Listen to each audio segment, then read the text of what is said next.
পৃথিবীতে এমন কিছু স্থান আছে যা শুধু ভূগোলের অংশ নয়, বরং সেগুলো আমাদের জন্য এক মহা শিক্ষা।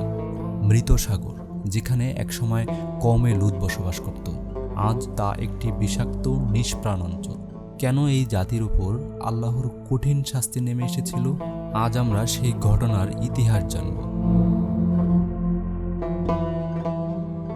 নবী লূত আলাইহিসসালাম ছিলেন ইব্রাহিম আলাইহিসসালামের ভাই এবং একজন সত্যনিষ্ঠ নবী। তাকে এক দুরাচার জাতির কাছে পাঠানো হয়েছিল, যারা সীমা লঙ্ঘন করছিল। তারা কেবল কুফরি করত না, বরং তাদের কর্ম ছিল অন্য সব জাতির থেকে ব্যতিক্রমী ও ভয়ঙ্কর। নিশ্চয়ই তোমরা এমন অশ্লীল কাজ করছো যা তোমাদের আগে বিশ্বে কেউ করেনি। তোমরা পুরুষদের কাছে যৌন সুখের জন্য যাও, ডাকাতি করো এবং তোমাদের মজলিসে অন্যায় কাজ করো।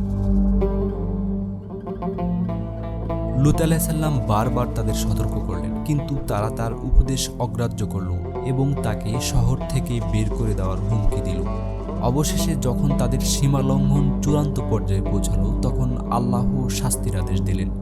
তিনি ফেরেশতাদের পাঠালেন লূত আলাইহিসসালামের কাছে, যারা সুদর্শন যুবকের রূপে এলেন। হে লূত, আমরা তোমার প্রতিপালকের পক্ষ থেকে প্রেরিত ফেরেশতা, তারা তোমার কাছে পৌঁছাতে পারবে না। তুমি রাতের শেষ ভাগে তোমার পরিবার নিয়ে বের হয়ে যাও। তবে তার স্ত্রী তার প্রতি বিশ্বাসঘাতকতা করেছিল, তাই সে রক্ষা পায়নি। আল্লাহ এমন এক শাস্তি দিলেন যা দুনিয়ায় নজিরবিহীন। তাদের শহরগুলো এক প্রবল ভূমিকম্পে উল্টে দেওয়া হলো।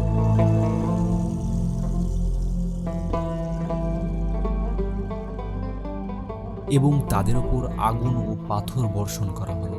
অতঃপর যখন আমার শাস্তির আদেশ আসলো, আমি সেই জনপদকে উল্টে দিলাম এবং তাদের ওপর স্তরে স্তরে কঙ্কর নিক্ষেপ করলাম।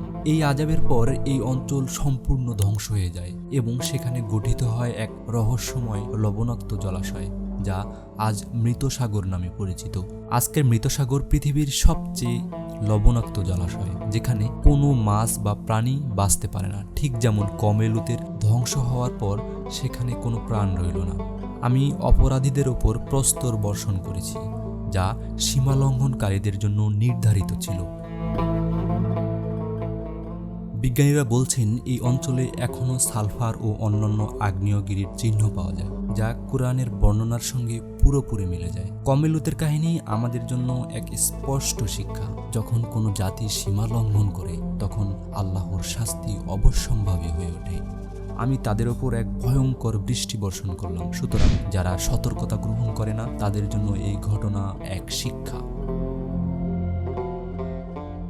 আমরা কি এই ঘটনার শিক্ষা গ্রহণ করব, নাকি অতীতের ভুলগুলোই বারবার করব? আল্লাহ আমাদের হেফাজত করুন এবং সঠিক পথে পরিচালিত করুন। এই ধরনের আরও ভিডিও পেতে আমাদের চ্যানেলটি সাবস্ক্রাইব করুন এবং আমাদের ফেসবুক পেজটি